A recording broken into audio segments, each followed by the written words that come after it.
Mimi ndio nimehakisha jua usinipenda. Nakwambia wewe. Kuku wako utatufungia ndani. Kuku zimefanya nini bosho? Nakwambia kuku zako zimekula pesa zangu. Na hizo tumadharo wangu tuko hapo. Akinifanya kazi yangu yoyote. Acha ukoroki yako. Kuku zangu ziko wapi saa hii? Mimi kijiji mzima mimi ndio niko na kuku. Lakini wewe moto mkoa. Anza kusema. Nakwambia wewe. Tukuku tukikuja kukula tena. Utatukuta tukiwa supu kwangu. Tote. Unatafuta venye utakula kuku. Nakwambia nikose moja hivi.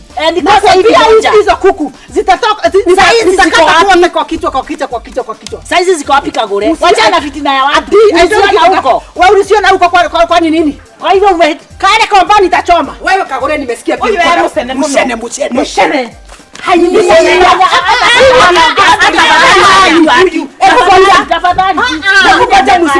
Huyu alikuwa akaniambia mambo yote. Akaniambia wewe ulisema hata hii nywele yake anashikia kwa nyumba hana pesa. Ukweli uongo? Ndivyo alisema. Hata si mara kwa nyumba. Hata hiyo nyumba anashonewa kwa sababu ni mwanamume wa eneo amechukua. Na wewe unakutia wapi? Na wako mgani? Shida yako iko wapi? Na wewe ni wako nimechukua. Unafikia baba msenezele. Wewe hivi sasa utashauri.